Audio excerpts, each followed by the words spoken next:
Just out of curiosity, can you please raise your hand if you came from the RW event? How many of you came from the RW? Oh, thank you. Again, once more, apologies about that. And again, we'll make sure that we make it worth your time. We'll allow you to, we'll give you priority in terms of interacting with the finance specialists. Please raise your hand.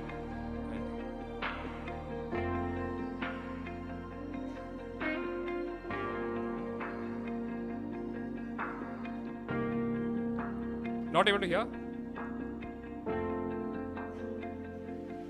Coming, no voice? Enough make a voice, so? Once again, acha, no, there were few of the attendees who had come from the RWA event. There was another event which we were supposed to have. But so, unfortunately, we were not able to host them there. That's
stay in there.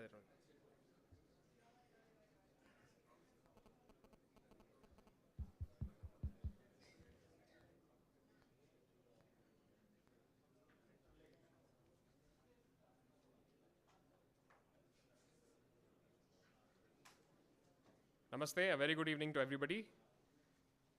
We would like to welcome the Honorable Union Finance Minister Nirmala Sitharaman ji and the Honorable Government of Karnataka Health Minister Dr. Sudhakar ji onto the dais, please.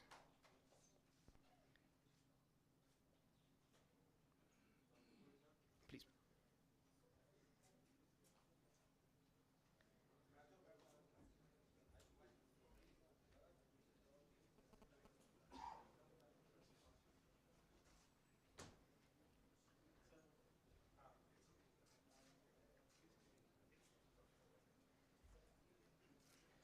Today we have gathered here a diverse group of chartered accountants, intellectuals, women entrepreneurs, representatives from RWAs.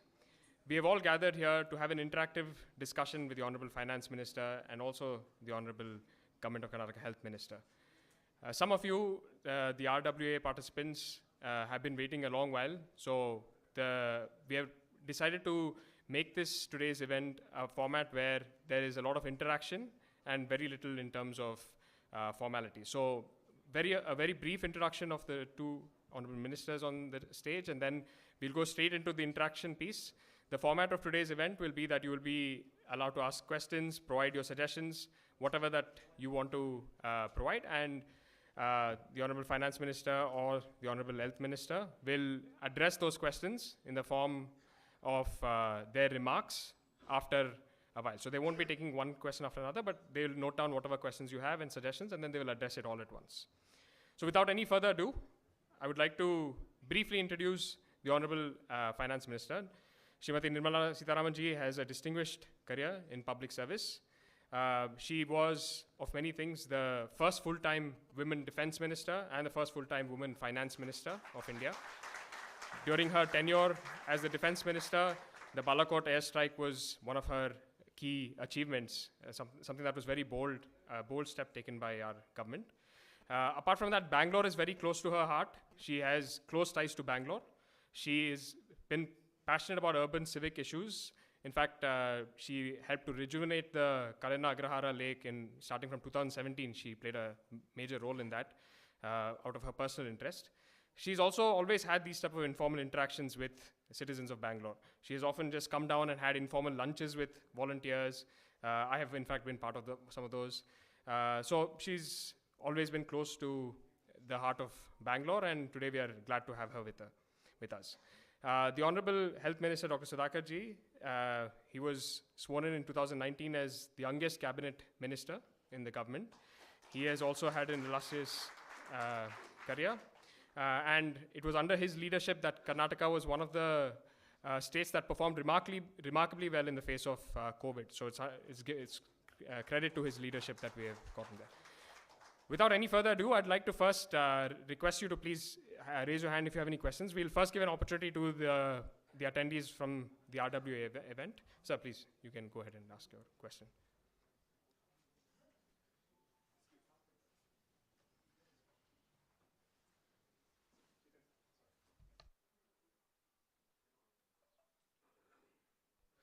One quick request, because there are a lot of you and there's a lot of interaction that has to happen today. We request you to be brief. In whatever suggestion or question you have, you can be brief. Good evening, ma'am. Good evening, sir, and good evening all the gents and ladies available here.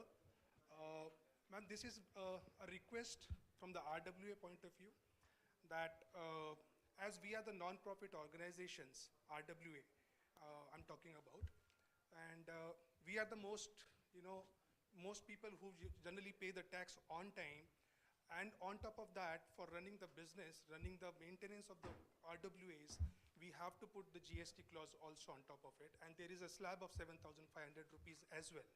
So my sincere request to you that if we can take it to the GST Council and we can just exempt us from that particular point, that will be great to all of the RWAs societies.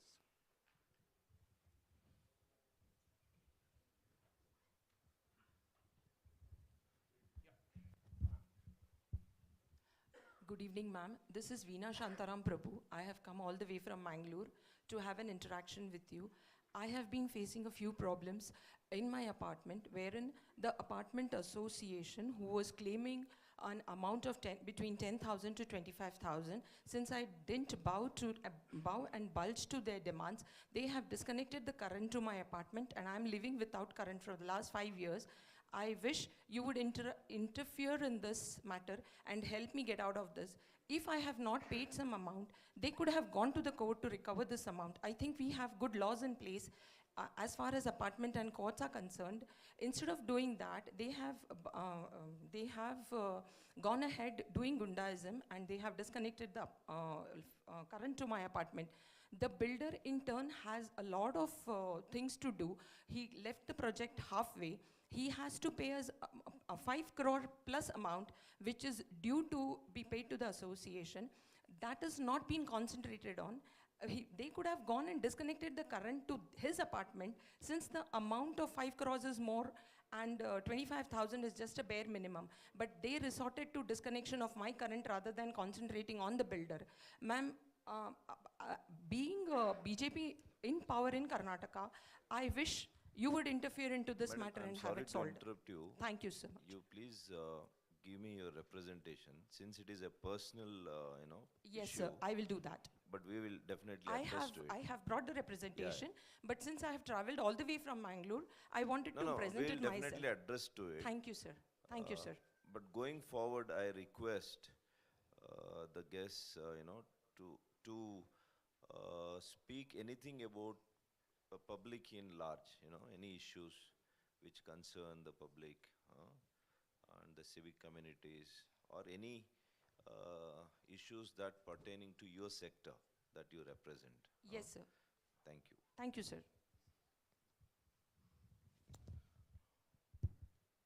Dear Madam and Sir, I am Anil Kalgi from Bangalore City Flat Owners Welfare Association.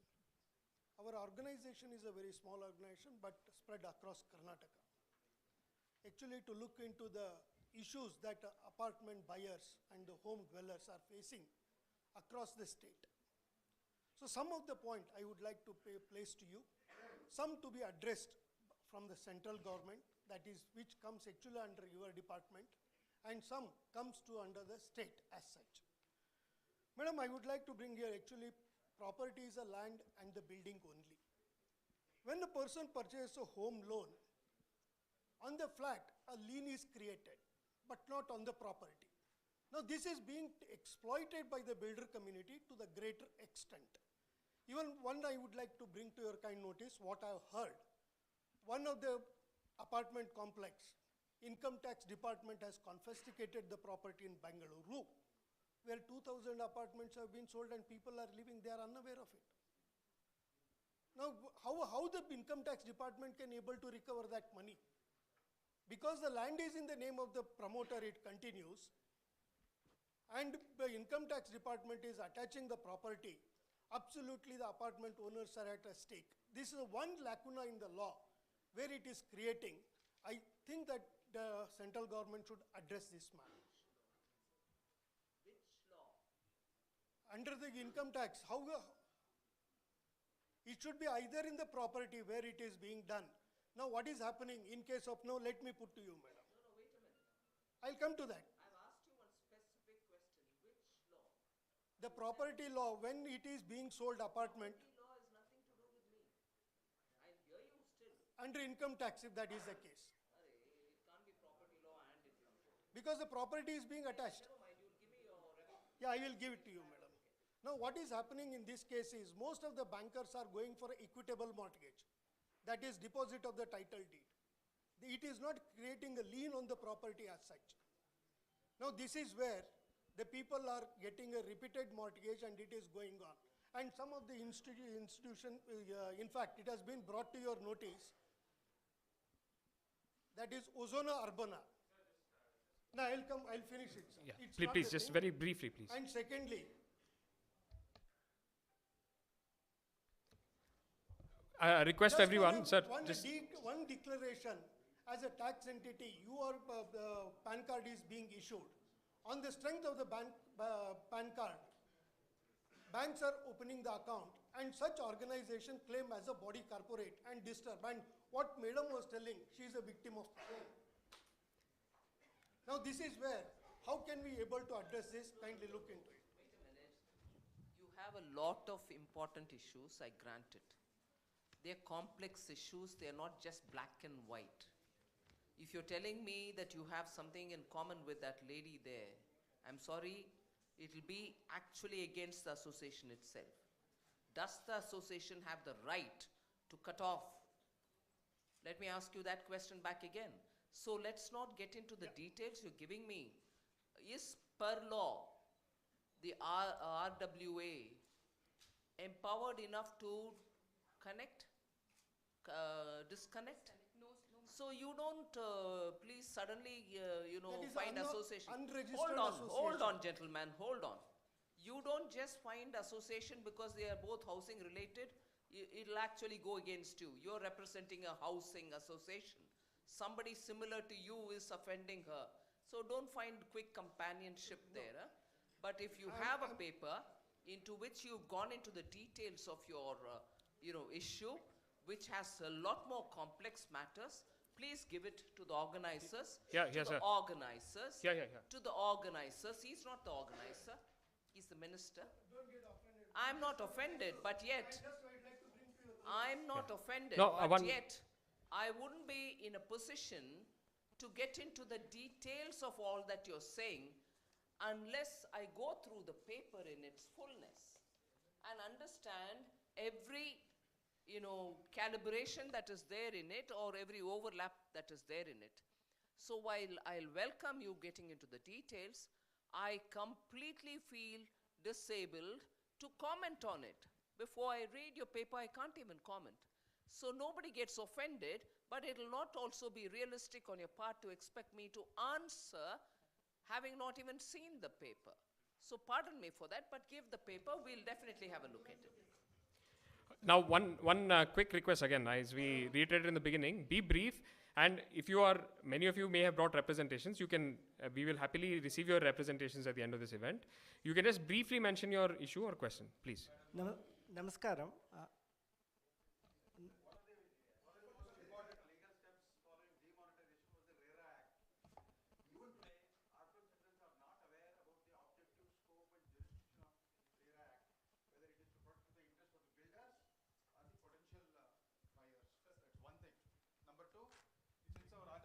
Also happens to be the convener of the manifesto committee. Can you guarantee better caliber of representation in forthcoming BBMP election for Bangalore City? Some of the finest brains in the country, most creative minds in the country, most enterprising personality in the country, they are all citizens of Bangalore. And what kind of representation we are getting in BBMP, Dr. Sudhakar? Can your party assure in the next election at least 50% of the seats shall be given to fairly educated, well-informed, and totally dedicated cadre of candidates? Otherwise, we are ruled by mafias. Semi-literate or illiterate mafias are ruling Bangalore City. We deserve a better deal. These two are my requests. Fully sympathetic to your point. Not just sympathetic, I think you have a strong case. Yes, ma'am. Because RERA was definitely a very reformatory step. Yes, ma'am. Yes, ma'am. Thank you. RERA was a very progressive, forward-looking Yes. step, keeping in mind the home buyers. And probably to an extent also keeping in mind the builders and their, if I can use the word loosely, Yes. legitimacy. Yes. So it was meant to protect and authenticate builders as much as protect the buyers. It has now caused a lot of difficulty, particularly in a place like Bengaluru, where apartments are becoming part of most people's lives. Yes. I take your point. Yes. I won't promise anything on behalf of the state's manifesto committee, in which I'm not a member, but I'll certainly put that across to them. Thank you very much. Thank you. I am Ravindra Reshme. I'm a senior journalist and retired professor of botany. Thank you. Good evening, ma'am. My name is Vikram Rai. I'm the General Secretary of Bangalore Apartments Federation. First of all, thank you. We are a collective of 1,200 resident welfare associations in the city of Bangalore. Thank you so much for this opportunity and time. Thank you, sir, for your opportunity as well.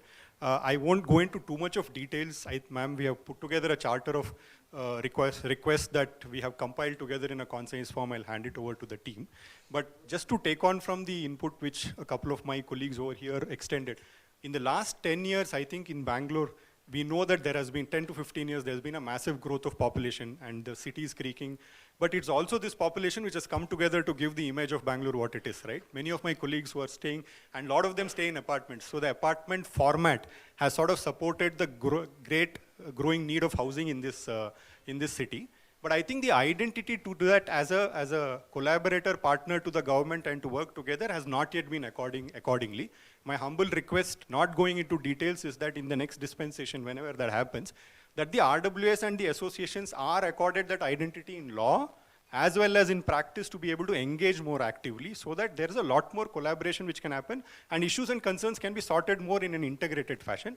Of course, that's something which can be thought through and in a little bit more detail. We have a bunch of things that we have put together over here, which comprises laws, civic agencies, all the other infrastructure that we think that might be of impact, and we'll be happy to Puneet hand it over to him. But thank you so much, ma'am. We'll hope to interact more on that in the future as well. I'll just take this opportunity to say that in 2019, two major housing issues went to the Supreme Court. And I'm sure most of you all are aware of it. I think it was JP and Amrapali. Of course, both Delhi and neighborhood areas, NCR areas. But post that, when very many flat buyers approached the government and said, look, we're all left high and dry, we have not got our flats, we are paying the EMI for our loans, but also paying rents. Do something about it. The projects are incomplete, the builder is to be found nowhere, we don't know how to go about it. That's when Government of India and many delegations went to the PM. And in one of the two cases, the Supreme Court also came up with a guidance, not a verdict per se, but guidance to the Government of India to see if NBCC could take up the project and complete it, and so on. So at that time in 2019, there was just a lot of concern about all over the country where projects were stalled, not just in metropolitan India. And when we came up with the single window for completion of projects, and I'm glad to say more than 180,000 flat owners, the number may be more, not less, have been finally given their apartment keys after completion of the projects through the government funded project, which through the SBI caps raised more money from the market and was able to fund all those incomplete projects. Why am I talking about it now?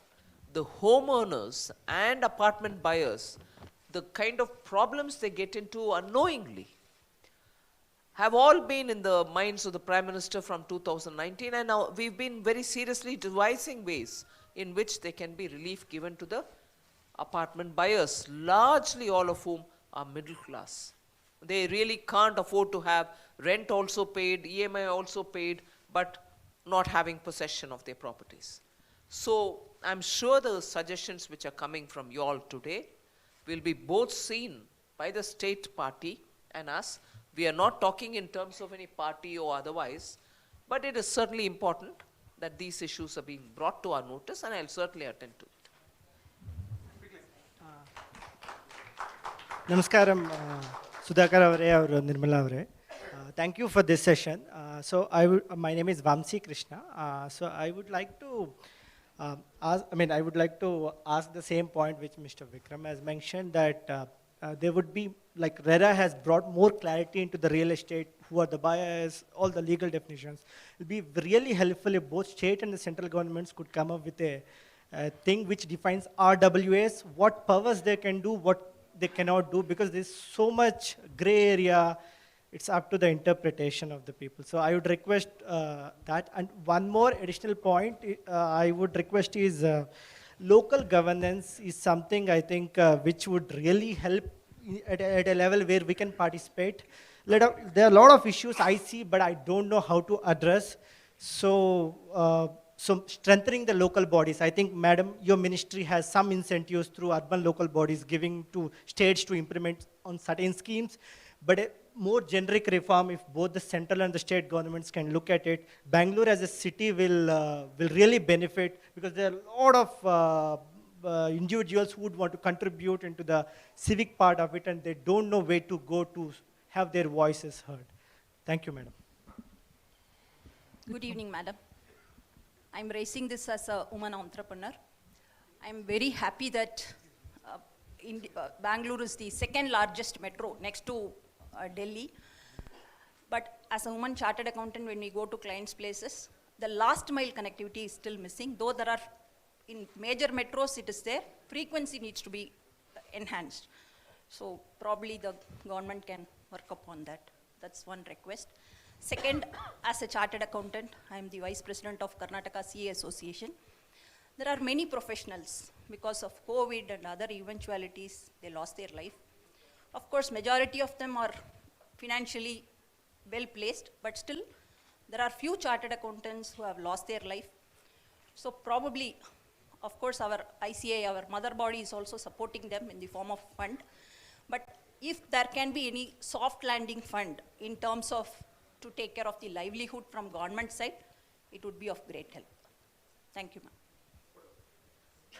Quickly. Yeah. First of all, thanks to central government and state government, because vaccination, I'm able to speak to you in front of you today. As a SME, I'm a trader. My point is to our finance minister, transaction charges which we supposed to pay when we transact from the purchaser seller 50 lakhs. I think this, because already we are online total. Everything is in online. I think GST's collection is good. You might have put for the barricades to know trading is happening correctly or not. But 50 lakhs purchasing, selling is becoming nowadays is very little. So it has become cumbersome to upload every month. I think in this regard, we should get rid of that law in future. That is my point. Thank you.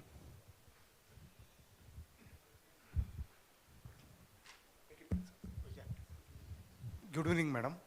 I'm a chartered accountant. My name is Anil. I'm representing, heading the finance for daycare center called CLAY. It is one of the leading daycare center in India. Here the issue is, daycare is generally a neglected area in India. It is not having any big organized sector. So especially during the COVID also, there was it not came under essential product, and it was literally 2 years it was closed. Almost all the daycare center in India. So especially in our case, 95% of, if you go to any daycare center, 95% of employees are women. And also the main purpose of daycare is to provide, employees, women employee can go to the work and we can take care of the kids.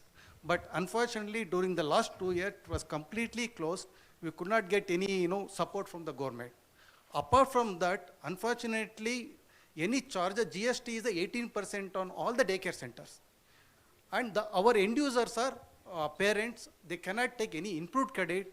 My humble request to you is, please consider either, if you're not able to make it as a zero or exempted category, at least reduce the GST rate from 18% to lower rate, so that the benefit can be passed on to the parents, whose kids and everything. That is a humble request. As a finance minister, as a first woman defense minister, as a finance minister, probably can look into that one and consider as a request from entire daycare sector, madam. Thank you. Namaste. My name is Sharmila Vanikar. I am from Paramount Pilatus apartment. It's related to RWS. There is a lot of discrimination against apartment holders by BBMP. I know this is not your area, but I had come for RWA event. Even for taking small permissions, they harass us like anything. And apartment owners, mostly they are genuine taxpayers. We are upper middle class people. We don't go into any this thing, but it is like mafia kind of thing that we are facing. Especially when the RWA starts, there is a lot of problems that we face. It is really like if I'll tell you, you'll not believe such kind of this thing we have faced. So I know you are not the right person, but maybe if you can convey this to BBMP officials, that some of the things, some of the regulations, they can make so that it will be easy for us. Every year we have to bribe so much. Every year we have to pay so much for getting simple things. Like these are all legal things, but still we have to struggle so much for that. Thank you so much. Good evening, madam. Good evening, sir. This is Samira Bharadwaj. Namaste. Thank you for giving us a voice. Lived abroad for several years. Returned back for the good for my kids' upbringing in this culture. Bought an apartment. Coming from a top-class builder where I bought an apartment, and necessarily you started hearing everything about how we as home buyers are going through the horrid situation, being intellects, having so much of achievements we have done, the way we go through the challenges, and just to get our home and get to have all these things is a big challenge. I certainly want all of your attention to make sure that the home buyers' interests are taken care. Most important submission also I want to put forth is RERA, right? RERA has brought in a lot of good points, but then the implementation of that is really a challenge, right? And for that, I would also like to bring about one request is, we would need a empowered, competent authority defined and the office bearers installed so that the home buyers get to have a rightful association formation under the right act, land conveyance is taken care, and uphold the rights of the home buyers. That's my submission. Thank you so much. Namaste, madam. I'm really grateful for this opportunity, rare opportunity, to see you and talk to you and to Sudhakar sir. My concern is about RWAs of villa communities, where a lot of people have come back from many residents in these societies. They arbitrarily turn their residential plots into commercial plots, despite having preventive clauses in the sale deeds, association bylaws, preventive clauses in the association bylaws. They don't care about anything, anybody. They go into JVs with builders and they want to turn the whole place upside down by commercializing residential plots. I just wanted to draw your attention to that. How can RWAs be empowered to stop these such residents from doing such arbitrary work? Thank you so much. ಆತ್ಮೀಯರೇ, ಕ್ಷಮಿಸಿ, ನಾನು ಕನ್ನಡದಲ್ಲಿ ಮಾತಾಡ್ತೇನೆ. ಇಡೀ ವಿಶ್ವದಲ್ಲಿಯೇ ನಮ್ಮ ಆರ್ಥಿಕ ಪರಿಸ್ಥಿತಿಯನ್ನೇ number 1 ತಂದಿರುವಂಥ, ಇಡೀ ರಾಷ್ಟ್ರವನ್ನೇ ಇಡೀ ವಿಶ್ವವನ್ನು ಕಣ್ಣೆತ್ತಿ ನೋಡಿರುವಂಥ, ಆಮೇಲೆ ನಮ್ಮ ಕರ್ನಾಟಕವನ್ನು ಪ್ರತಿನಿಧಿಸಿದಂಥ ನಮ್ಮ ಮೇಡಮ್ ಅವರಿಗೆ ಹೃದಯಾಂತರದಿಂದ ನಾವು ಈ ಕರ್ನಾಟಕದ ಪರವಾಗಿ ಧನ್ಯವಾದವನ್ನು ಗಮನಿಸ್ತೇವೆ. ಅದೇ ರೀತಿ ಈ ಕೋವಿಡ್ ಪರಿಸ್ಥಿತಿ ಮೋಸ್ಟ್ಲಿ ನಮ್ಮ ಸುಧಾಕರ್ ಸರ್ ಇರಲಿಲ್ಲ ಅಂದರೆ ನಮ್ಮ ಕರ್ನಾಟಕ ಯಾವ ಪರಿಸ್ಥಿತಿಯಲ್ಲಿ ಇರ್ತಿತ್ತೋ ಏನೋ ಗೊತ್ತಿಲ್ಲ. ಅವರ ಒಂದು ಅವರಿಗೆ ಸ್ವತಃ 2 ಸತಿ 3 ಸತಿ ಕರೋನಾ ಆಗಿದ್ರು ಸಹ ಅದನ್ನು ಇದು ಮಾಡಲಾರ್ದೇ ನಮ್ಮೆಲ್ಲರಿಗೆ ಎಂಥ ಅದ್ಭುತವಾದಂಥ ಸುಂದರವಾದಂಥ ಕಲ್ಪನೆಯನ್ನು ಕೊಟ್ಟಿದ್ದಾರೆ. ಇಂಥ 2 ಮಹಾರ ಮಧ್ಯದಲ್ಲಿ ನಮ್ಮ ಮಾತಾಡೋಕ್ಕೆ ಅವಕಾಶ ಕೊಡ್ತೀವಿ, ಇದಕ್ಕಿಂತ ಸನ್ನಿವೇಶ ಇನ್ನೇನೂ ಇರೋದಿಲ್ಲ. ಸೊ ಮೇಡಮ್, ನಂದು ಎರಡಿದೆ. ಒಂದು, ನಾನು ಹಳ್ಳಿ ಬ್ಯಾಕ್ಗ್ರೌಂಡ್ಲಿಂದ ಬೀದರ್ ಜಿಲ್ಲೆಯಿಂದ ಬಂದಿರೋದ್ರಿಂದ ಏನಂದರೆ ಒಂದು ಇವ್ರದ್ದೊಂದು ಅಬ್ದುಲ್ ಕಲಾಮ್ದೊಂದು ಇದಿತ್ತು, ಪುರಾನ್ providing urban amenities in rural areas ಅಂತ. ಇದಕ್ಕೆ ರಿವರ್ಸ್ ಆಗಬೇಕಾಗಿದೆ ಮೇಡಮ್. ಬ್ಯಾಪ್ನವ್ರು ಏನು ಪಡ್ತಾರೆ, ಈ ಹಳ್ಳಿಯಲ್ಲಿ ಸಿಗುವಂಥ ಅತ್ಯುನ್ನತ ಸಿರಿಧಾನ್ಯಗಳು, ಸಾವಯವ ಕೃಷಿ, ಆಮೇಲೆ ಗ್ರಾಮೀಣ ಆಟ ಪೀಠಿಗಳೆಲ್ಲ ಅರ್ಬನ್ನಲ್ಲಿ ಬಿಟ್ಟು ಈ ಅಪಾರ್ಟ್ಮೆಂಟ್ಗಳಲ್ಲಿ ಅದನ್ನು ಅಳವಡಿಸ್ಕೊಳ್ಳೋದಕ್ಕೆ ಸರ್ಕಾರದಿಂದ ಏನಾದರೂ ಉತ್ತೇಜನ ಕೊಡುವಂಥ ಒಂದು ಕಾರ್ಯಕ್ರಮ ಆಗಬೇಕು ಮೇಡಮ್. ಅದೊಂದು ಫಸ್ಟ್ ವಿನಂತಿ ನಂದು. ಇನ್ನು ಎರಡನೇ ವಿನಂತಿ ಅಂತಂದರೆ, ನಾವು ಈ ಆರೋಗ್ಯ ಸೆಕ್ಟರ್ನಲ್ಲಿ ಅತಿಯಾದಂಥ ಆ್ಯಂಟಿಬಯೋಟಿಕ್ ಯೂಸ್, ಅತಿಯಾದಂಥ ಇದ್ರದ್ದು ಯೂಸ್ ಮಾಡ್ಕೊಂಡ್ಬಿಟ್ಟು ಆಮೇಲೆ ಪ್ರತಿಯೊಂದು ಇದಕ್ಕೆ ಹೋಲ್ ಬಾಡಿ ಚೆಕಪ್ ಅವೆಲ್ಲ ಕೊಟ್ಕೊಂಡು ನಮ್ಮ ಎಂಟೈರ್ ಗಳಿಸಿರೋ ಹಣ ಎಲ್ಲ ಬರೀ ಹಾಸ್ಪಿಟ್ಲಿಗೆ ಕೊಡುವಂಥ ಒಂದು ಸನ್ನಿವೇಶ ಬಂದಿದೆ. ಬಟ್ ಇದರಲ್ಲಿ ಅದ್ಭುತವಾಗಿ ಆಯುಷ್ಯಕ್ಕೆ ಕೆಲಸ ಮಾಡ್ತಾ ಇದೆ.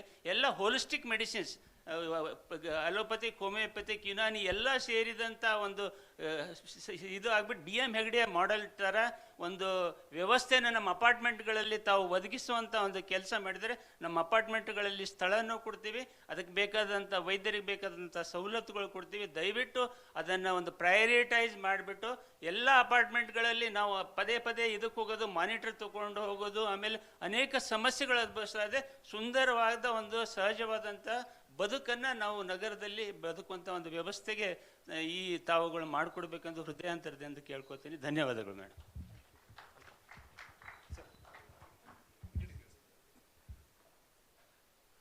Good evening, sir. Good evening, madam. I am president of All India Taxpayers Association. My question is, government collect tax, but government will not pay any pension to the taxpayers. My first request is, those who are paying taxes should be secure. The government should provide the security for those people. That is, let us suppose a person starts paying tax at the age of 25. He pays at the age of up to the 60 years. Whatever the proportionate of taxes that has been paid, in prorata to the tax paid, government should start paying pension till his demise. Upon demise, whatever the pension that is payable to the demised person should not be transferred to the any of the kith and kin. That should be transferred to the general revenue of the government alone. And secondly, after the age of 60, there will be a close relationship between the illness and the age. So in some cases, government children will not take care of them. For example, 3 days before, one newspaper announcement has come. A person was there, he was living with his wife, 2 children, he was living with his second son died, and daughter-in-law threw them out. Then they came to the first son, they also did the same thing. They have written a death note stating that what are all the anomalies that has faced, accordingly consumed poison and died. If that person pension should have been paid, then automatically those people should have been leaved. But government is taking one way. Government is collecting taxes only, but in no way they are protecting the interest of the taxpayers. That should be taken care of by the government till the person who is paying the taxes. And secondly, what is going on? For example, I have pen in my pocket, I can throw it, but I cannot take pen from his pocket and throw it. The reason why that I am quoting the example is, see, the taxpayers' money is being used for distribution of freebies by these political parties. With the result, taxes are being increased time and again. On the other hand, poverty will also increase. Taxes are more. The living rate will become more. This should not happen. In fact, once I have been interviewed with the bank about the fixed deposit scheme. I said, after the retirement, the person will keep the money in fixed deposit to see that at least something will help for his revenue. Sir, request you to please be brief, sir. Please be brief. Pardon me? Brief, sir. Thank you. Thank you, sir. Thank you. I think this is coming under the income tax net. Better I say, request you, madam, please consider to provide the social security to the taxpayer first and to avoid freebies. I am P.C. Rao, Chairman, Labour Committee of KCCI. I have one straight 86,000 crores unpaid amount is there in ESA. Recently, we got the news that that amount will be used, going to invest in the stock market. I don't know how safe it is. If you use it... I don't know where you got this news from. I don't know. It has come in the paper. No, even it may have come in the papers. I don't know anything about it. Okay. But it can be used for the employees. I don't know anything about it is what I'm saying. Second, can there be a more investment on the tourism, madam? Tourism is the part which is more important for every country. We have lesser investment, lesser promotion activities in tourism, madam. That is my request. It's one major part of this year's budget. Hello, good evening, ma'am. Hello. Good evening, ma'am. It's very nice to meet you here. Pleasure with our Health Minister Sudhakar sir. Ma'am, I like the initiatives by Narendra Modi ji from the past 15 years. We expect Bharatiya Janata Party. Ma'am, but the main concern is commute to local buses and metro. The main thing is we have path holes in our area. When it's raining, it's difficult to commute in path holes after raining. After coming to our office, it is difficult to reach home on time. So I request, we committed to BBMP also, but they didn't listen our words. So I request you that the path holes will be removed so that we can commute easily to office. All right, fine. Thank you. Thank you, sir. Good evening, ma'am. Good evening, sir. So unfortunately, few of the complexes in Bangalore still work under the old scheme called the share schemes, which is not a freehold properties, which is really a big loss for exchequer for the government, because the one complex which I am representing is got almost 1,000 houses, where instead of it's not a freehold property, it's in the form of shares. So wherein the government, in case they register the entire property, each flat would fetch in a revenue of around 10 to 12 lakhs in terms of stamp duty. And on top of that, a promoter still being in the loop, still he's got a lot of his antics and he's been harassing the occupants. So we are termed as a tenants rather than as owners, in spite of paying through our noses. This, I guess, were only few complexes in Bangalore are there, probably these were few in Mumbai too. But this is not a good scheme, of course not promoted by the BJP government. Maybe the previous governments have done it on an experimental basis. Can this be corrected, ma'am? Will be a lot of relief to the residents. Good evening. Dear Finance Minister, my name is Binu Wilson. I just have 2 points here. Point number 1, even though our country had made huge progress in digitalization, we home buyers feel that we are a minority because the Zamindar system still exists. In my apartment, the builder has mortgaged the land to a financial institution, and he has done a sale deed registration. Now we are in trouble whether he's paying the interest or not. And we are not sure whether these companies will send us a notice. So I request the finance minister to get some law. I don't know. I'm just, as a layman term, I'm speaking. And the second point is the money laundering activities, which is happening within the apartment under the cover of Karnataka Society's 1960 Act, which is not supposed to raise even maintenance, but builders and association people who have colluded with the builder is using to complete the project. And in my case, I stood up for my rights, and they have disconnected my power water. I went to police station. Police did not help me. Finally, I went till the commissioner. I did not get any because it's a civil matter. Finally, I had to go to the court to get the injunction order. So these are the things happening. So I don't know. I'm just raising my request here. If you can take it up with the respective authorities. Thank you, Minister. Good evening, Madam. Good evening, sir. Very thank you for coming over here to listen to us. There are only myself, Subramanya, a chartered accountant. I have a couple of points. Number 1 is on the employability.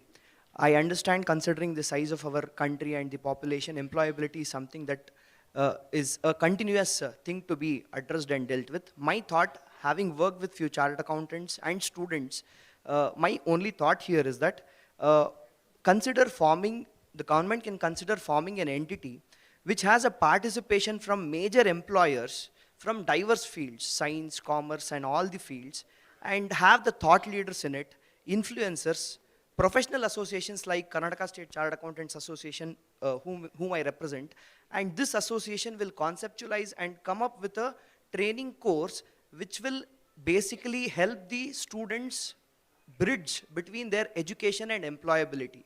Now, also being a chartered accountant practicing, I understand I should minimum take 8 to 9 months for a BCom graduate to be trained so that he can be in a particular deliverable position. So considering this, if this gap between education and employment can be bridged, then it will be a great thing for the young students who are from the colleges and who can take it up. This is first thing. Second thing is on the financial literacy. So I'm from a smaller town, Chikballapur, where our Sudhakar sir is the person representing us. So basically what I see here is there is people go pray for these schemes and other things and they don't know where to invest.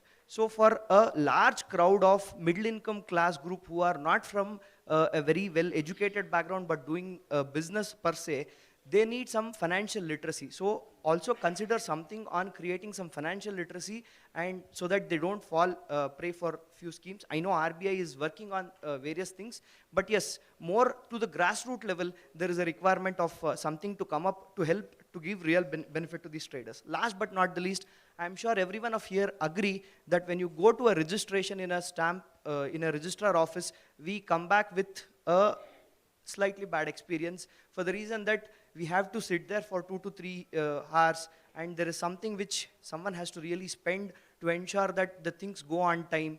So everything, we are moving towards digitalization.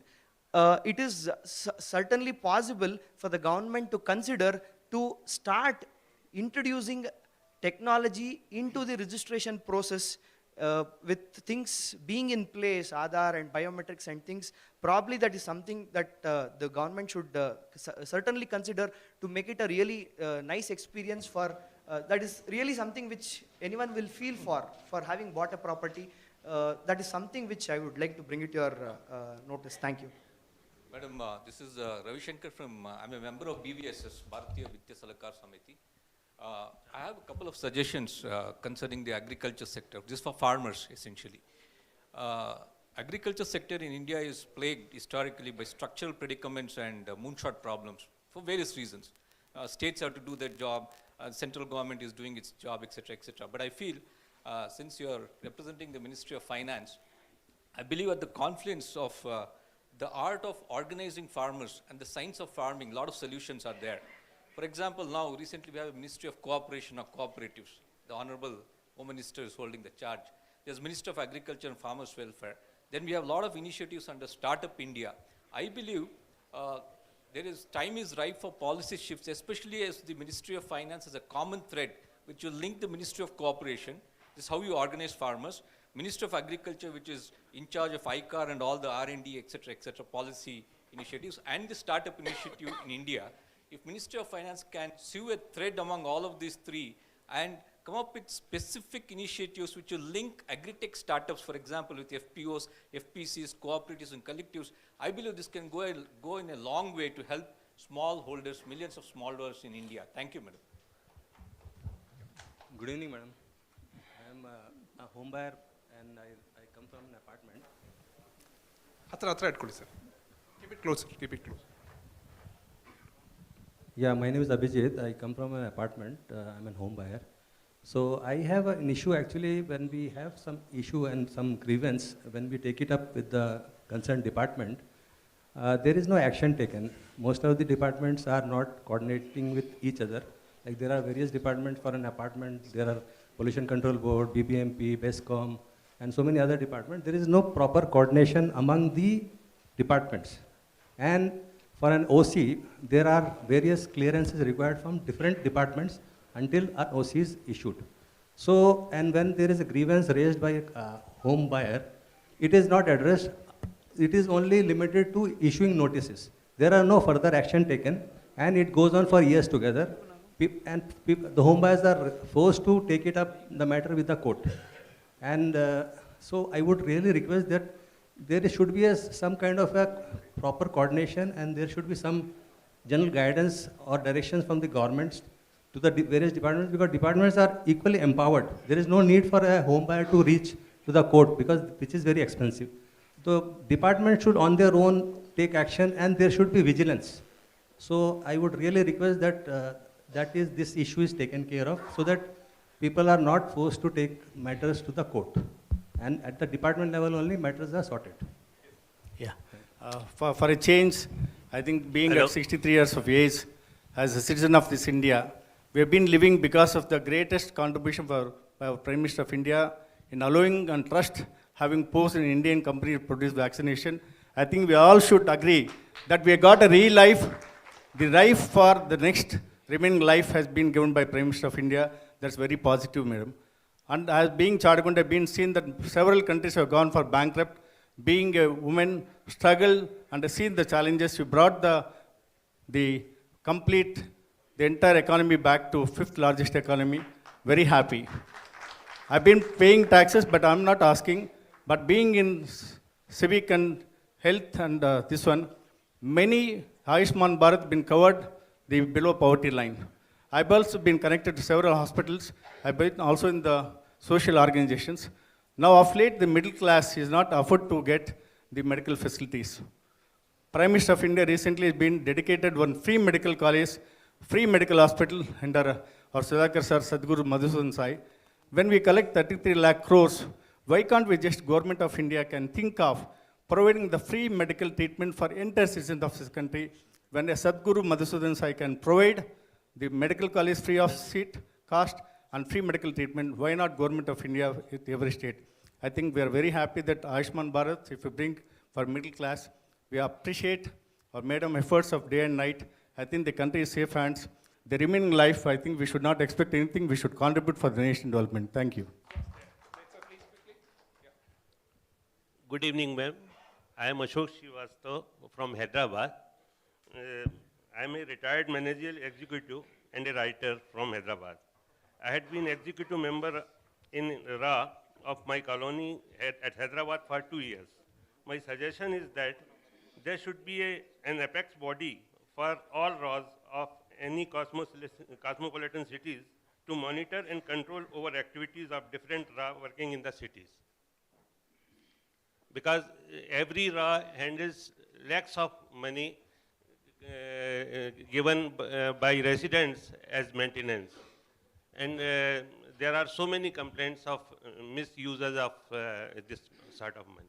That's my thanks for your consideration and so kind of you for your. Madam, I am Sanjay. I am requesting the tax on resale of the flats, because every time we make the same percentage of tax, even though irrespective of the age of the building. I request for the resale of the flat, the tax should be reduced, sir, madam. It's not weighted to the inflation? No, madam, see. The tax is not weighted to inflation? The additional value that you realize is weighted to inflation before it is taxed. There are quite a few tax auditors here. They'll be able to tell you, tax consultants. So every time you sell, it is weighed on to the number of years the flat has remained as a property, and also in that set of years, the inflation rates, they're all, reconciled to that fact. So it's not a blind tax. I agree, madam. The age and the inflation are indexed. But actually, when we see, when we buy or sell, the tax rate looks on the higher side, because tax always looks painful. I agree with you. I agree with you. Namaste to Honorable Health Minister and Vanakkam to Honorable Finance Minister. I want to raise, I'm Swaminathan, a chartered accountant who have come back to India after working abroad for a number of years. See, I want to raise an issue which has been ignored by state and central governments for the past 70 years. And it is touching upon every aspect of the economy, individual livelihood, and productivity, so many other things. That is traffic problem in the country. How it affects is FDI gets affected, loss of livelihood because of death, and the economy gets affected because of huge amounts of foreign outflow due to imported oil, wastage of fuel, and civic problems, rage, so many other things. So both the central government and the state government should work up, take this issue seriously, because it involves direct affecting of so many aspects of, like Make in India. A lot of foreign companies don't come because they see the traffic and run away. FDI gets affected. Millions and millions of dollars can be saved by way of savings in fuel, because what we do in 3 hours abroad, here it takes 8 hours of running. Imagine the loss that goes into the fuel that is being burnt unnecessarily. And direct impact will be, if I have not calculated it, but it will be in terms of tens of thousands of crores on a yearly basis, if you calculate the millions and millions of vehicles that are plying the country every day. Now, last question. This we've run out of time. If you want to hear remarks from the Honorable Finance Minister, we'll have to end after this last question. Last question. Good evening, ma'am. Good evening, sir. I am a secretary of the RWA, Tata New Haven in Tumkur Road. I am also a member of Consortium Apartment Association, Yeshwantpur. Many of our friends from RWAs have already raised a lot of issues and a lot of clarity which are supposed to come in has come. I have only one request to the state government of Karnataka. For registration of RWA, there are three ways in means we have to register. One is the deed of declaration and bylaws. There is a clarity has to be given by the state government. Deed of declaration and bylaws has to be registered by so-and-so act, like a KAOA 1972. And then the second comes the deed of conveyance of the common area land. It has to be done through the act, a specific act to be given. And the third point, when we are registering the RWA, there are a lot of confusion whether the RWA has to be registered under KAOA 1972 or it has to be registered under KAOA 1960 or it has to be registered under KSCA 1959. Though there are a lot of verdict which was there in the past and also the court cases have been given a verdict clearly which has to be registered. Whenever we go as a common man, as a representative of association to register, we will take a legal opinion from the legal bodies. The legal bodies, they give the opinion, you register under 1960 or you register under 1959 or you register under 1972 like that. A lot of confusions are there. Because of that, the builders are taking the association for the ride. We wanted the state government to specifically mention that deed of conveyance has to be done in so-and-so act, deed of declaration and bylaws has to be registered under so-and-so act, and association has to be formed and registered under so-and-so act like that. That is a request, ma'am. Thank you very much. Good evening, ma'am. This is Radhakrishna Adiga from Bangalore. I have two issues. One is automobile industry is lifetime tax is made 15 years. None of them keep the vehicles for more than 15 years or whatever. So you can reduce the lifetime tax to at least the life of the vehicle by 10 years and reduce the cost of the vehicle so much people can also bear. And even the ecosystem will be very good. The dust and other thing all be reduced. Second question is, as a hotelier, we are facing a lot of problems with the 10 rupees coin. So we have been requesting with the Reserve Bank. Reserve Bank has no solution at all. All the bank currencies is crores and crores of rupees of 10 rupees coins, whereas every day we have a problem with the public fighting for not accepting the 10 rupees coin. This is for almost 15 years we have been facing. Please look into this and help us to do the node. Thank you all for the wonderful suggestions and questions. Sir, whatever after the event you can. Regarding tourism policy, Madam had raised, Madam, one aspect which has escaped tourism policy makers and hospitality industries, educational tourism. Hello. Excursion, whether it is botanical excursion, wildlife tourism, visit to historical places. There is no infrastructure for students, affordable staying facilities, food facilities. Only Tamil Nadu, Kodaikanal and Ooty, they have had such a tradition right from British days. But next time when you are going to modify the tourism policy, please pay attention to promoting educational tourism. Okay. Sir, thank you. That's it, sir. Sir, quickly. My name is Dr. Gurunath, highly respected authorities on the dais and the before dais. My only one simple question is clarification regarding this. Delivering the justice, the DRT and DRAT is causing a lot of defects. At the same time, delay. It is causing unnecessary financial burden to the all NP account holders. When the role of the both advocates is over, there is no reason to pending their whatsoever verification. Just for 5 crores rupees for 3 months, it costs 18 lakhs rupees additional interest. Hope some mechanism should be altered so that justice can be delivered without harming the financial position of the parties. Thank you very much. Sorry for that. Thank you. Thank you everyone for your suggestions. Now, without any further ado, we would like to please invite the Honorable Finance Minister, Srimati Nirmala Sitharaman ji, to deliver her remarks.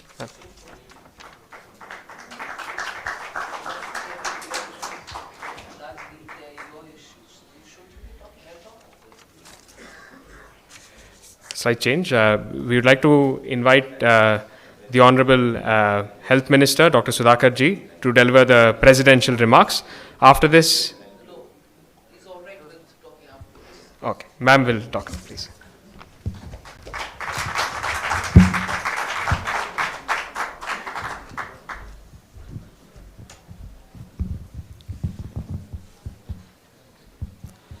Good evening, and thank you very much for this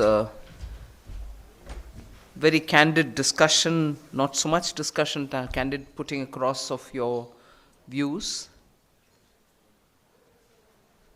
I can see that there is a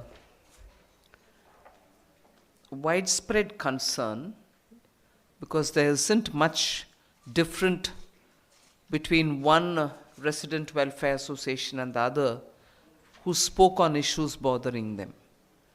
So I can see a widespread concern about very critical issues relating to housing, particularly in a multi-storied kind of a facility. And they relate to very substantial issues of ownership, of how much you can invoke the ownership, and who invokes it at what point, and how are the liabilities transferred from the builder who's in between the landowner and the buyers of the apartments. So these are not small issues at all. And if it is so widespread, it means it is across the board. It's not as if one buyer or one seller or one builder who's a rogue builder who's done something wrong, but largely these are issues prevailing like gray areas where people who are smarter game it for their advantage and leave the rest of them high and dry. So I'm sure Dr. Sudhakar will be listening to all this, and at the state level there can be certain, steps taken to redress these grievances, which are legitimate grievances of individual home buyers, for which, of course, I'm not the person to sit and work on it, but I certainly will convey this worry which I've heard today across, because there was a time when in Mumbai, when apartments were growing at a very fast pace, these issues used to dominate. But I guess the Maharashtra government, over the period of several years, have little by little and incrementally addressed these issues, that largely apartment buyers don't suffer these fundamental problems which have been voiced here. So I'll assure you that I can certainly convey the angst that exists here, and hope that some work can be done by the state government. But at this point, we are only listening to you, especially with an election. It's not for me to give you a word or give you any promise. It is going to have to be gone through by the state units. But from the essence of what you said, anything from our side, from the Government of India, I'll go back to see if I can sit with the Urban Development Ministry, and in the light of what I've heard in Bengaluru, see if there are things that central government will have to do. But there are largely state governments which have to do, but I will sit with the Urban Development Ministry and see if there are any legislative or legal or rules-driven reforms that we can do, so that all citizens of India, not just relating to one state, can benefit from this experience that I've heard here in the city. I randomly recollect the issues other than the resident welfare, about how there should be more financial literacy and awareness to be built, and a cursory reference was made to the RBI. RBI is doing extensive financial awareness business. And for people who are staying in far-flung areas where RBI may not be physically present, the National Securities Depositories Center, the one which is holding all stock market basic data and so on, they have also wonderful digital financial literacy programs which is available for anyone who wants to know what it is. It is graded gradually. You can move from one to another.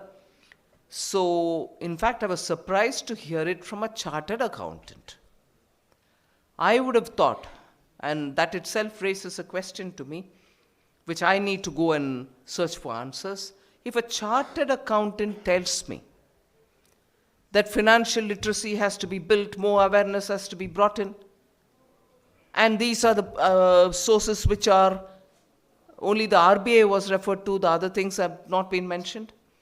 It tells me that there is a gap between those who are doing it and even a chartered accountant, who I would have thought will be the first source of contact for anyone to go and say, will you please tell me about how I need to know about my finances? Would you please educate me? And the chartered accountant can say, I can, but I'm professionally tied up, but I can suggest 2 different places from where you can do online courses. So I would tell the RBI, and I would tell the Indian Chartered Accountants Institute also to first of all tell their own members, the various institutions which are promoting financial literacy, and have chartered accountants, much before they get their certification, to recite a list of those institutions which are giving financial literacy, or else they don't get certified. I just find it extremely difficult to gulp this. I find it extremely difficult. You're trained as a chartered accountant and given a certificate to bring in literacy as well as certify authentic accounts. And I don't blame the gentleman who raised that issue, but if that's the case, I fear for chartered accountants' information source. They're very well qualified to certify, but probably even they don't seem to have channels to get information.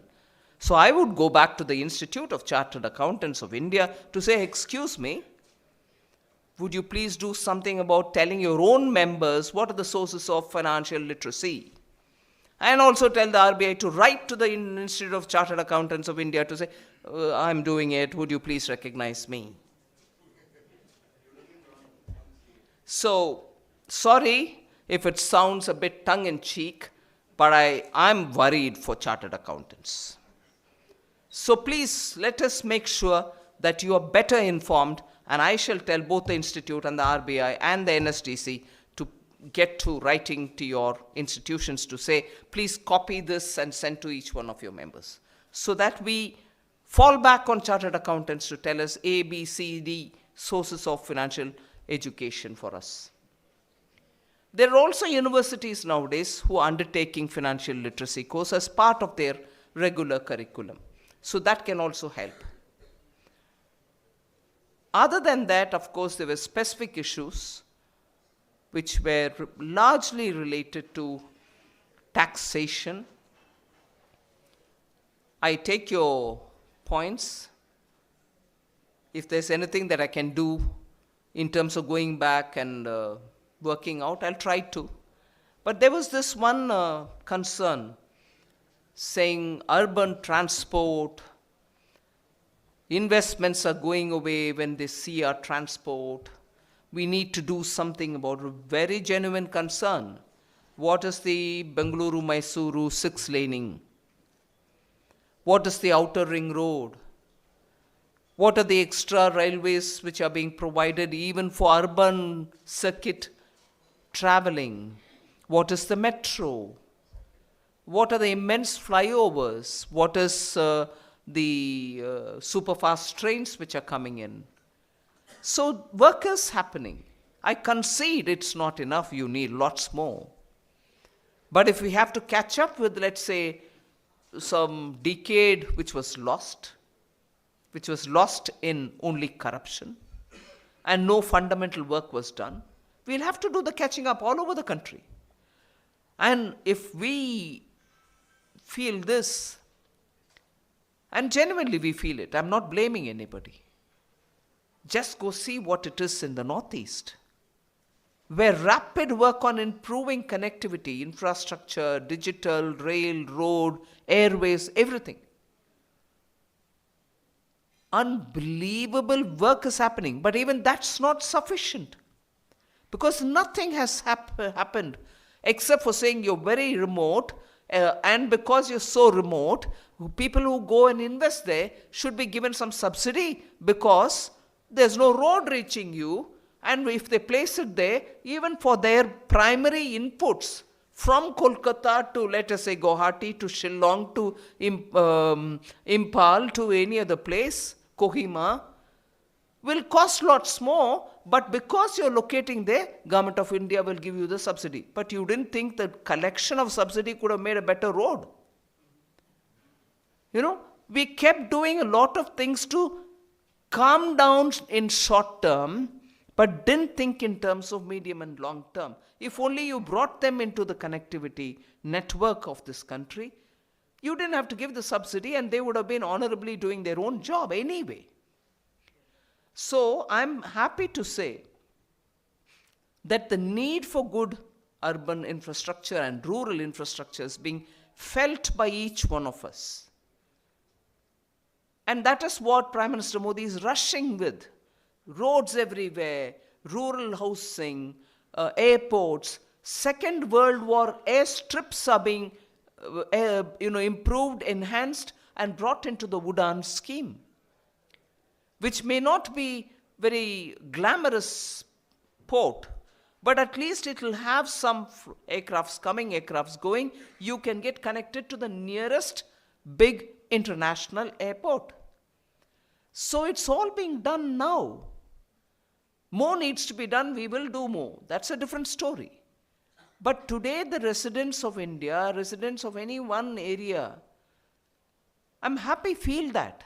We need it. We need more, better connectivity. We wouldn't have dared ask the governments 10, 15 years ago saying, hey, at that time, one road for a village would have been a big scene. But I'm glad we are improving, we are moving forward. So I don't know if I missed out on any one particular point other than the specific individual issues. But I'll certainly take this conversation of today very seriously, particularly on the resident welfare association grievances which are across the board. So thank you for giving me this opportunity and for this candid discussion. I thought I answered you. I thought I answered you. Part.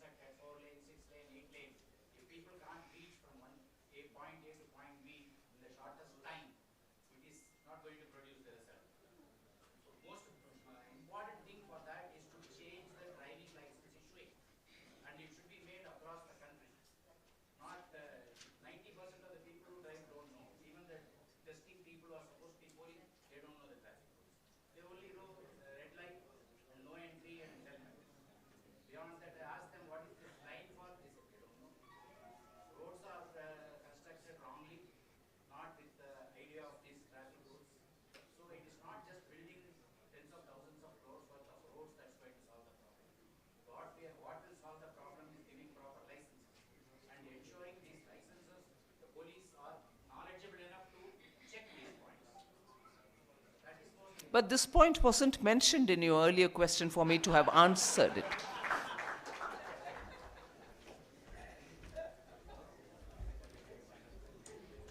Thank you, Madam. Now, would like to invite the Honorable Government of Karnataka Minister of Health, Dr. Sudhakar Ji, to deliver the presidential remarks. I'm not delivering anything. ಎಲ್ಲರಿಗೂ ನಮಸ್ಕಾರ. ಹಳ್ಳಿಯಲ್ಲಿ ಒಂದು ಮಾತು ಹೇಳ್ತಾರೆ, ಒಂದು ಮನೆ ಜವಾಬ್ದಾರಿ ಒಂದು ಮಹಿಳೆ ಕೊಟ್ಟರೆ ಆ ಮನೆಯ ಆರ್ಥಿಕ ಪ್ರಗತಿಯನ್ನು ಭಾಳ ಯಶಸ್ವಿಯಾಗಿ ನೋಡ್ತಾರೆ ಅಂತೇಳಿ. ಇಂಥ ದೊಡ್ಡ ದೇಶದಲ್ಲಿ ಒಂದು ನಾರಿ ಶಕ್ತಿ, ನಮ್ಮ ಅತ್ಯಂತ ಕ್ರಿಯಾಶೀಲ ಸಮರ್ಥ ವಿತ್ತ ಸಚಿವರಾಗಿರ್ತಕ್ಕಂಥ ಶ್ರೀಮತಿ ನಿರ್ಮಲಾ ಸೀತಾರಾಮನ್ರವರು ಈ ದೇಶದ ಎಲ್ಲ ಮನೆಗಳ, ಇಡೀ ದೇಶದ ಆರ್ಥಿಕ ವ್ಯವಸ್ಥೆಯನ್ನು ಅತ್ಯಂತ ಸಮರ್ಥವಾಗಿ ನಡೆಸ್ಕೊಂಡು ಇವತ್ತು ಇಡೀ ವಿಶ್ವನೇ ಭಾರತದ ಕಡೆ ನೋಡುವಂಥ ಪ್ರಸಂಗವನ್ನು ಒದಗಿಸ್ಕೊಟ್ಟಿದ್ದಾರೆ. ಅಂಥ ಒಂದು ಧೀಮಂತ ವಿತ್ತ ಸಚಿವರು ನಮ್ಮ ಮಧ್ಯೆ ನಿಮ್ಮೆಲ್ಲರ ಸಲಹೆಗಳು, ನಿಮ್ಮೆಲ್ಲರ ಅನುಮಾನಗಳು, ಇದಕ್ಕೆ ವಸ್ತುನಿಷ್ಠ ಉತ್ತರಗಳನ್ನು ಕೊಟ್ಟಿದ್ದಾರೆ. ಹಾಗಾಗಿ ನಿಮ್ಮೆಲ್ಲರ ಪರವಾಗಿ ಮೇಡಮ್ ಅವರಿಗೆ ನಾನು ವಿಶೇಷ ಅಭಿನಂದನೆಗಳನ್ನು ಸಲ್ಲಿಸ್ತೇನೆ. Pertaining to certain civic communities that was raised by RWA, I am not the concerned minister, but however, I would definitely communicate, I would like to convey all your issues to our Honorable Chief Minister, who is holding the Bangalore development portfolio as well, along with urban development. Most of you have mentioned that there are some issues to seek certain kind of clearances, permissions with various stakeholders like PCB, BBMP, police, fire, and so on. So we believe, and Karnataka is one of the pioneer states in creating or in coming up with a single window clearance system for industries, online Bhumi portal, and in fact, we are the most efficient state in bringing out the GST, delivering GST as was desired. So we were so much prepared. So that is why if you observe our GST collections, I think we are number 2 in the country today. And we should all be proud that this state, and especially Bangalore being the growth engine, which contributes at least more than 50% of our the total revenue coming only from Bangalore. Bangalore being the nation's startup capital, IT capital, and also research and development's capital. We have some more hats. And coming from a garden city, we want to preserve this brand Bangalore, and especially our government under the leadership of our Honorable Chief Minister Basuraj Bommai. We are very committed to ensure that this city is going to be an absolute safe city, beautiful city, and one should really be proud of this city. If you see, we have received the highest rainfall in the last 2 years compared to what we can compare for the 7-8 decades earlier. So that is exactly the reason why we could not immediately do the roads. But in the last 2 months, if you have observed, every neighborhood, every area has come out with a new roads. And today we don't see much potholes. I hope you all agree to this. And similarly, only 1 or 2 spoke about the topic that I handle, healthcare. As Indians, we should really be proud of the Ayushman Bharat health insurance assurance scheme. I haven't seen this kind of an insurance or assurance policy anywhere in the world. A person who is from below poverty line is assured of minimum of 5 lakhs in a year. And today, I would like to say this state with a 6.5 or 7 crore population, we have 1.1 crore families who are enrolled as BPL families. Though the government of India notifies that there are only 63 lakh families who can be under the bracket BPL. And apart from that, this is the only state where we pay 30% of the total cost incurred by APL families for their health related ailments and charges. So that is why we call this scheme as Ayushman Bharat Arogya Karnataka.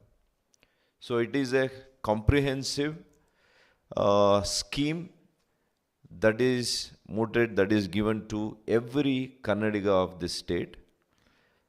We have already distributed about 1.5 crore cards of this, a smart card, which doesn't cost anything. Even the printing costs were given by Government of India. So I really acknowledge, I really thank our Honorable Prime Minister, who has assured the healthcare, the global standards of quality healthcare to our Indians.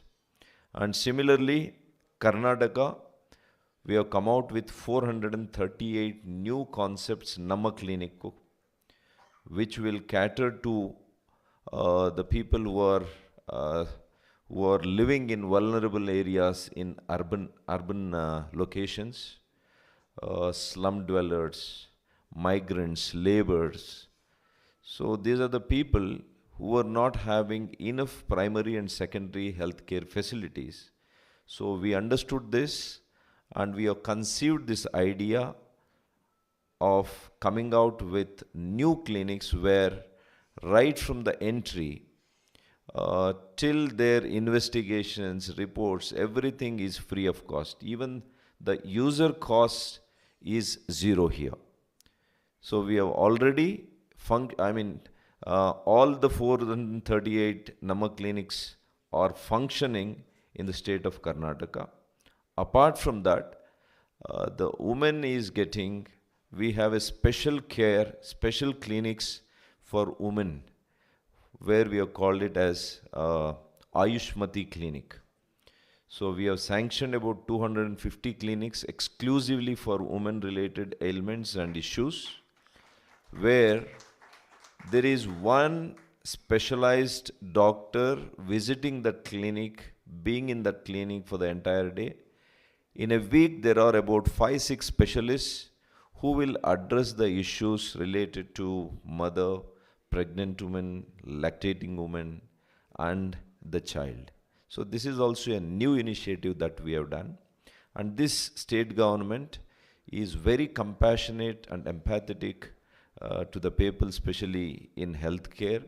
That is why we have increased our dialysis cycles from what it used to be in earlier governments, about only 30,000 cycles per day. We have increased it to 1 lakh cycles today. And similarly, we have ensured and propagated the organ donation system in a very big way. We had only one organ retrieval center in entire state. But today we can say in the last 2 years, we have established 20 organ retrieval organ centers today. Similarly, we have many more new initiatives in the healthcare. I thank Madam Shri Nirmala Sitharamanji, who is the chief guest for this interactive session with the chartered accountants, RWS, and hotel owners and association and FKCCI. And I thank my team also, who is assisting me, who is strengthening the manifesto committee, because we are trying to understand the problems of the common man, and we want to listen to what your requirements are, and based on our financial strength, we are going to release our manifesto. We will be very pragmatic, we will be very practical, we will see what is really feasible and practical, and we will come out with the realistic manifesto. We will not do a political kind of a manifesto. We will not appease with freebies. I'm thankful to one of you who said freebies should be avoided. Unless we do that, we can't grow. We don't want to become another Sri Lanka, another Pakistan. People fighting for 1 liter of oil, people fighting for 1 liter of milk.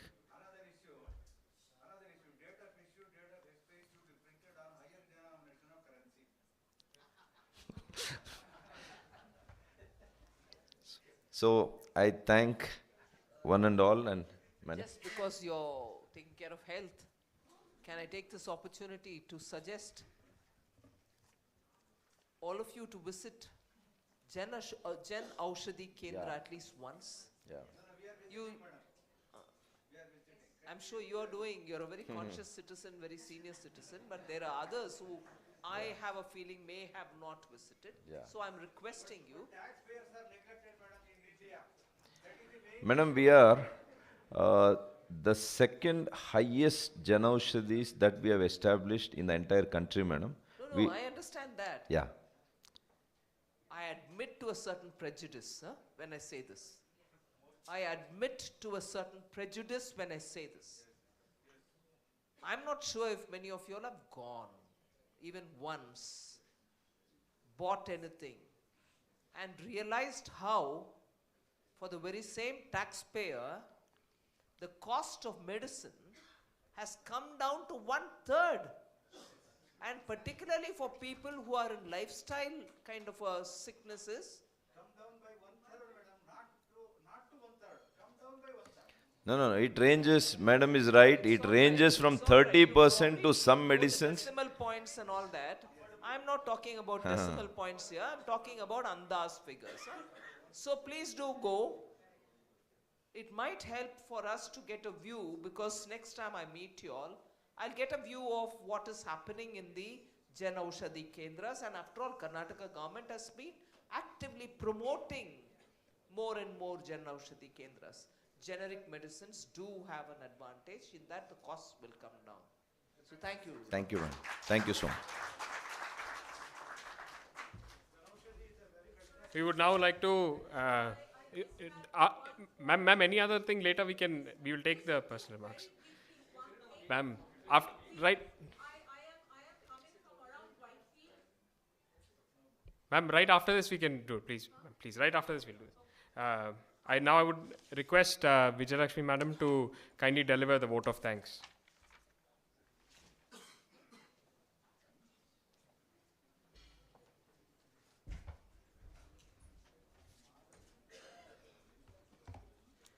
Good evening to everyone. I am Vijayalakshmi and from the organizing team from this event. First and foremost, I thank our Honorable Finance Minister, Madam Sitharaman, for taking time to interact with all the representatives of various professional bodies today. And this is Suhas showing our token of appreciation for Madam today.